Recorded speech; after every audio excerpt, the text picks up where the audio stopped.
And Andy started, and that was just so wonderful, and then the choir, they had a wonderful song, and then Dr. Susan just does it. It says it all. Those kids, wow, they got the depth of it. Well, they've read it before, so they told me. I read things a lot of times and still don't get them. I'm not talking about that. I'm tempted to say so it is and say see y'all later, but I did write a talk, so for better or worse.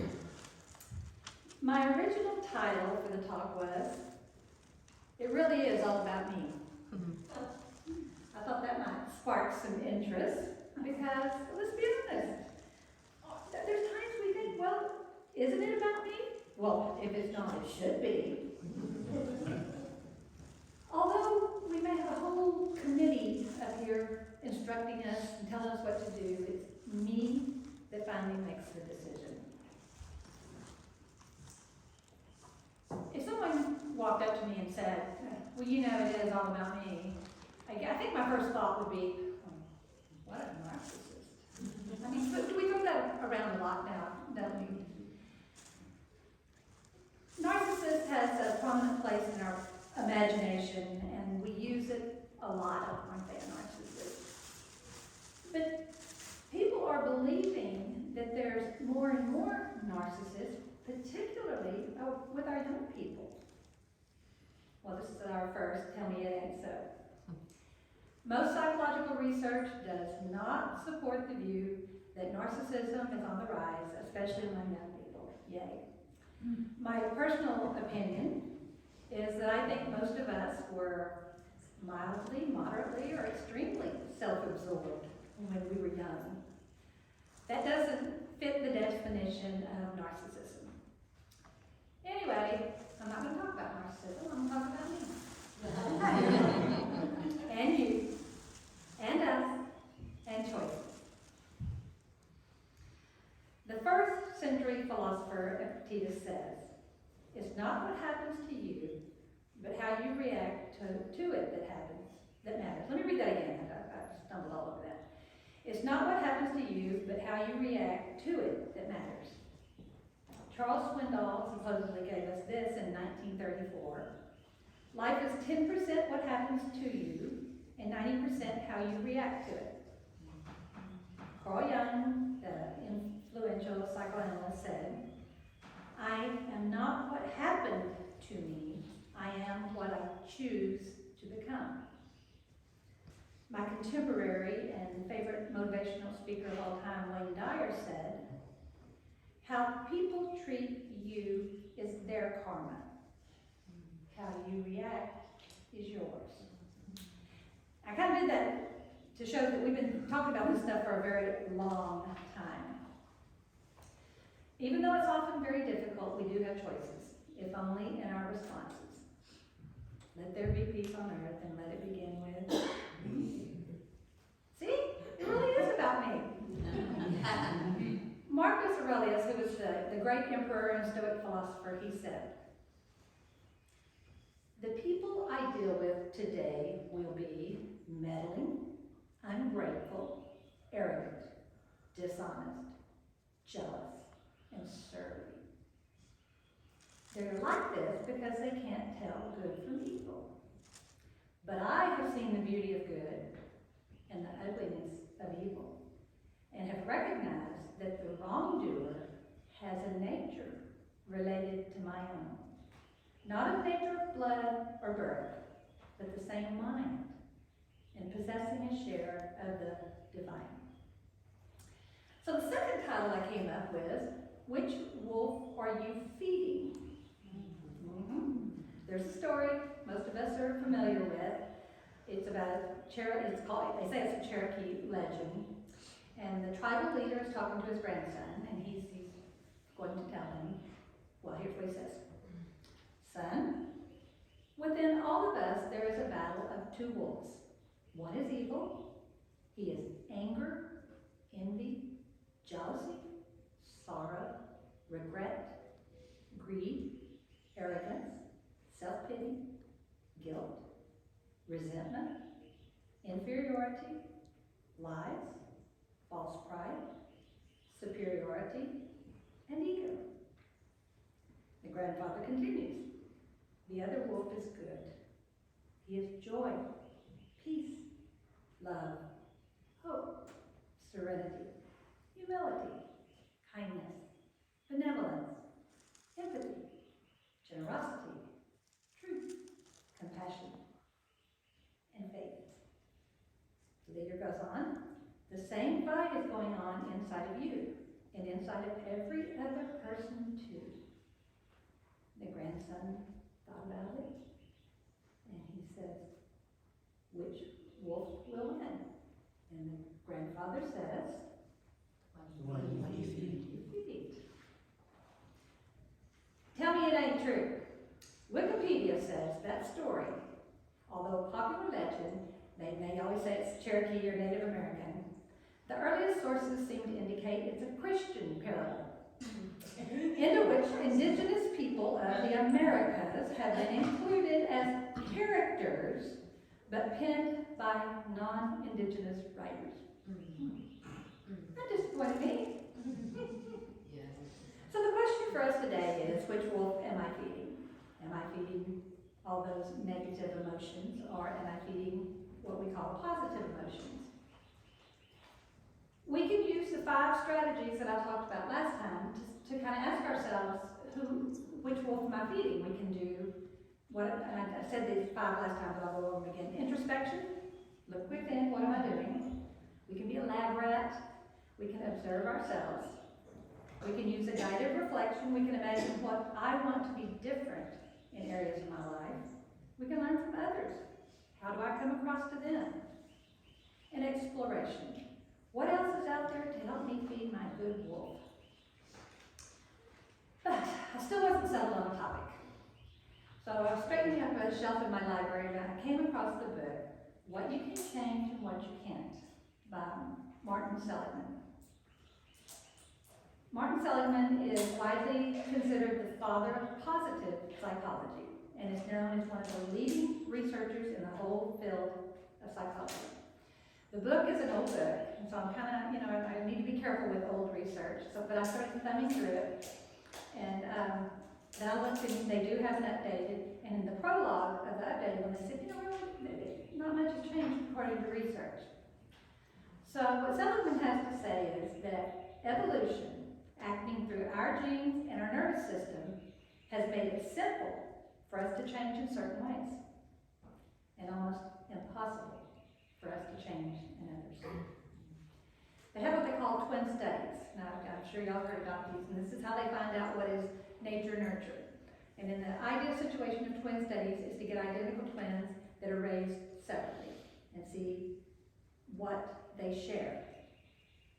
So it goes from 0, nothing is inherited, and 1, completely inherited. So I have a list that I put out there, and it's interesting if you're interested in this sort of thing. I'm interested in this sort of thing. But the heritability is no more than most of them. There's some maybe 60%, but 50%. So what's that tell you? Who has control of the other part? Stay with this me. It's all about me. So the first step for us to kind of look at what can we not change? Now let's do can change first. We can change our moods. Our moods have a lot to do with our physical health. It has to do with our relationships. We can change that. Panic, anxiety, depression, and mild. We can change that. Now, we can take medication, but it won't cure us. I always said that medication is like a bridge. It gives you the opportunity to work on these things, but it's not going to cure it. Kind of like, if we have a headache and we take something and it gets rid of it for a little while and then it comes back, you didn't get rid of whatever was going on, you just got rid of the symptoms. Optimism is a learned skill. Once it's learned, it increases our achievement and improves our physical health. And he happens to have a book titled Learned Optimism. So here are some facts about what doesn't change. Our weight. Dieting in the long run almost never works. No treatment is known to improve the natural course of recovery from alcoholism. Homosexuality does not become heterosexuality. Kids do not become androgynous easily. Reliving childhood trauma does not undo adult personality problems. Now, these are what he says. He said there's a lot of ideological falsehoods into reference of what we can and cannot change. They had a study in the UK in 2015, and they asked lay people, do they agree or disagree with those lists I just read?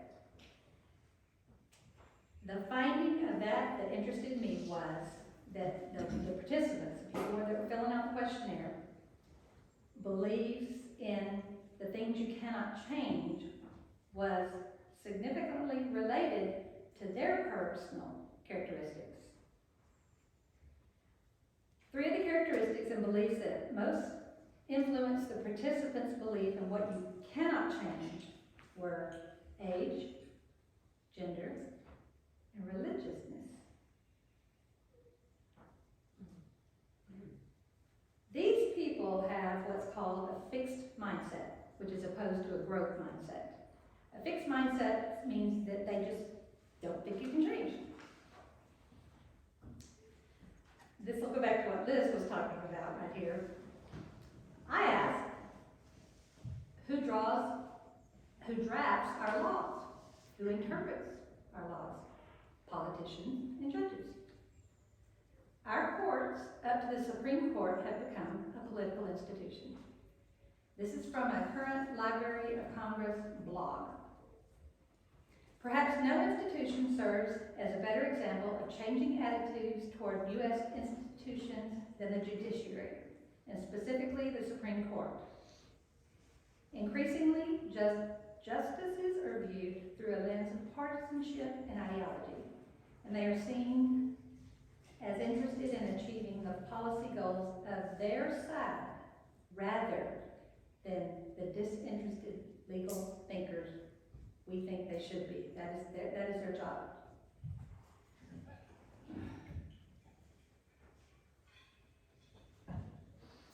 Hitting the bottle down there.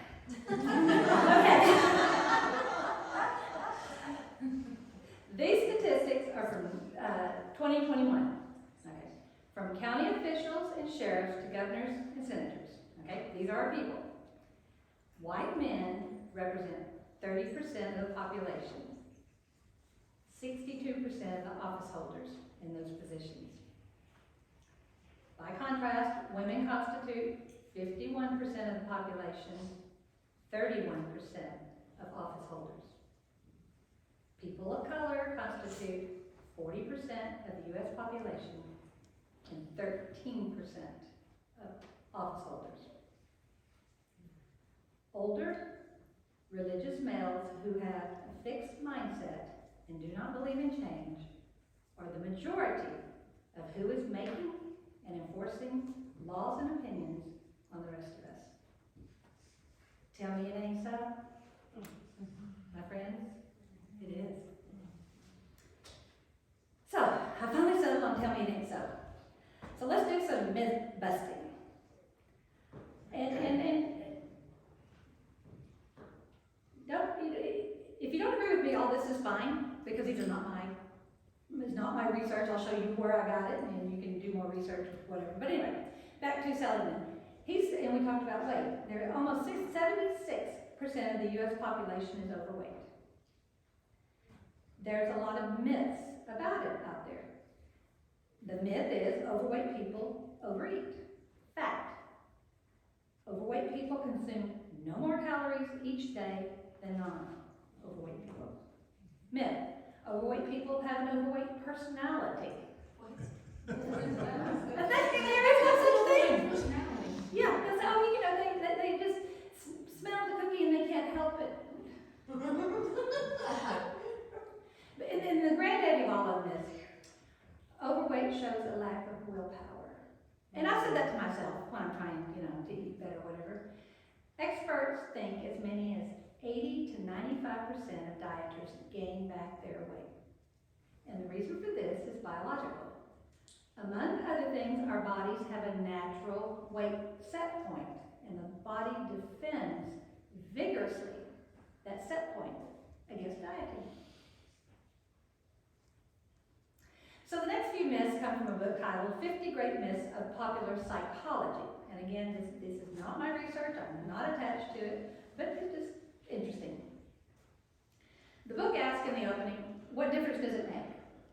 We hear these myths, what difference does it make? And the answer is threefold. One, psychological myths can be harmful. For example, jurors who believe incorrectly that memory operates like a video recording may vote to convict a defendant based on confidently held but inaccurate eyewitness testimony. Two, psychological myths can cause indirect damage, and the acceptance of psychological myths can impede our critical thinking. For instance, remember everything was subliminal? That everybody thought, we were going to learn the language subliminally, they were going to make us buy things we didn't want. There is no science to back that up. Three, the acceptance of psychological myths can impede our critical thinking in other areas.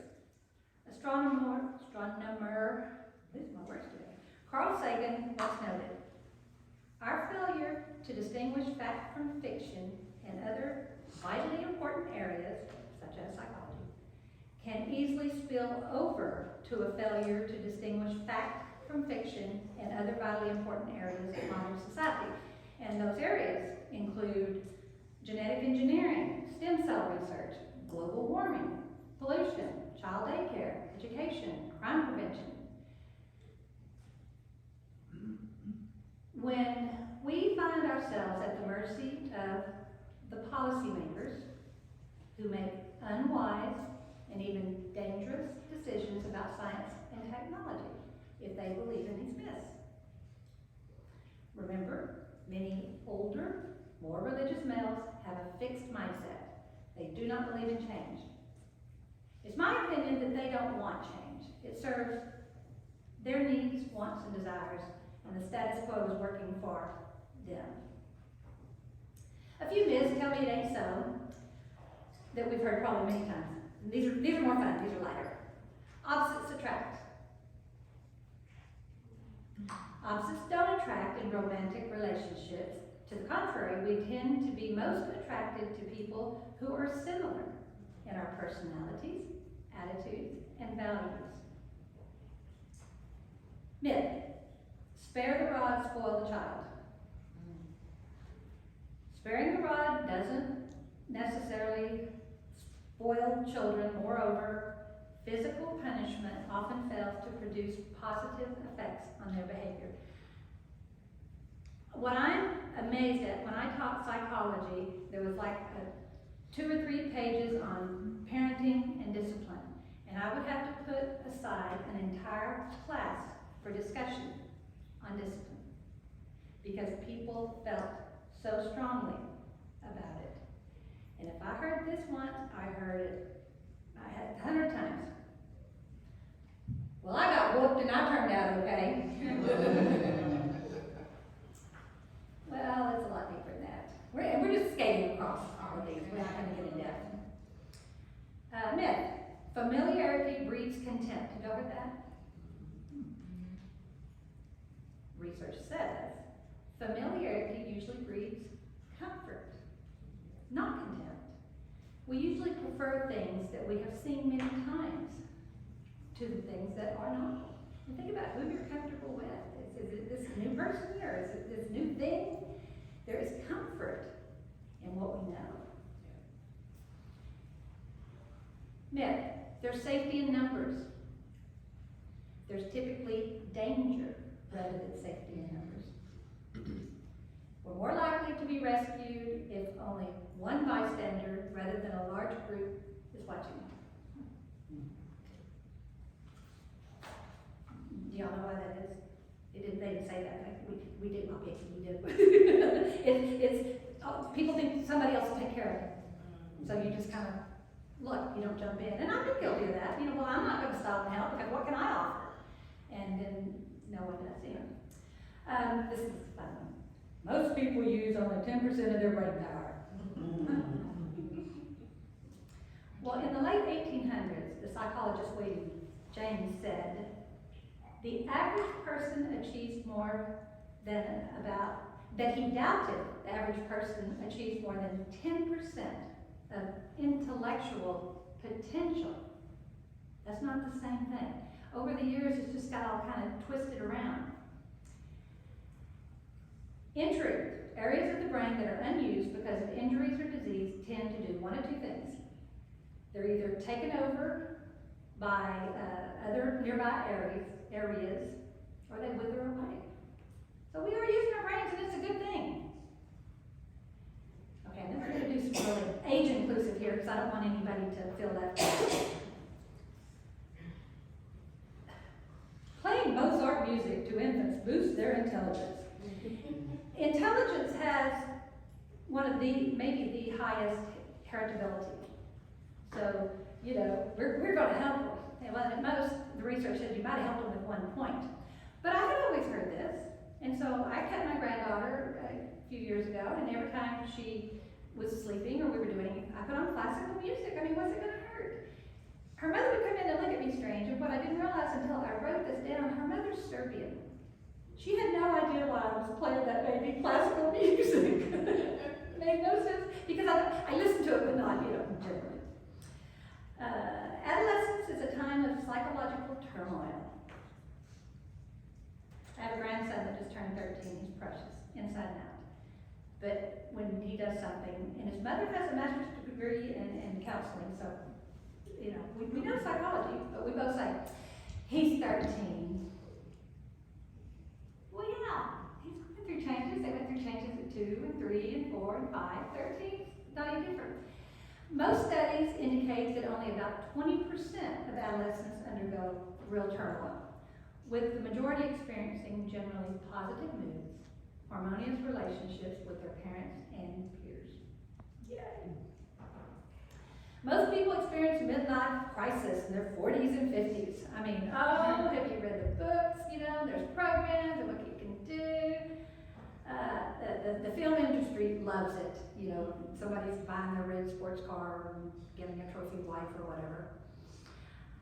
Studies show that only 10 to 26% of people, men and women, have experienced midlife crisis. We may have changes, we may have transitions, but it's not a crisis. But I've always heard that. My favorite. Old age is typically associated with increased dissatisfaction and senility. Now, the reason I like this one is old age is defined as starting around 60 to 65. Wait. What was I talking about? They even have a senility prayer. God, grant me the senility to forget the people I never liked anyway. The good fortune to run into the ones I do. And the eyesight to tell the difference. But with the media and the shows and the fear mongering, people are afraid. That's the population I work with, is elderly people. And by and large, they're not saying, people have issues, but not like the media portrays us.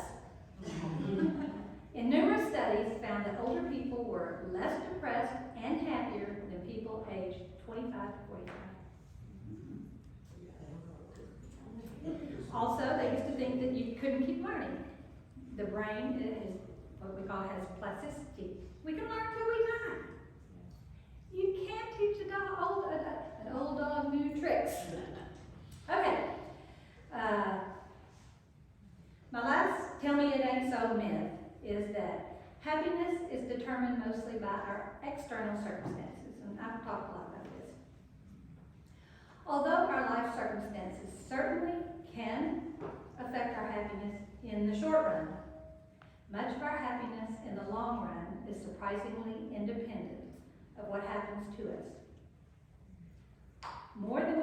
wish to admit, happiness is at least as much a function of what we make of our lives as our lives themselves.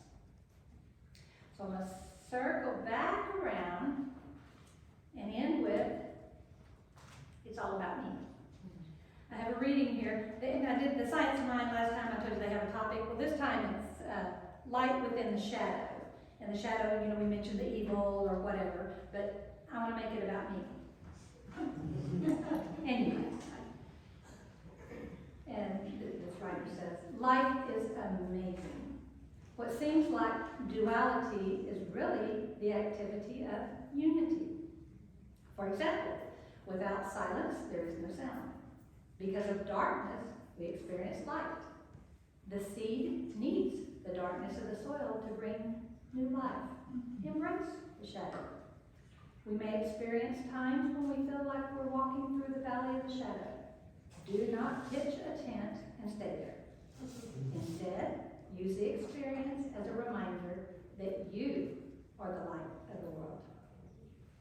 Each star in the sky is not some little twinkling thing. It is a cosmic creation with the same origin as us. Just as the nighttime sky reveals the brightness of the stars, life provides us opportunities to let our brilliance shine.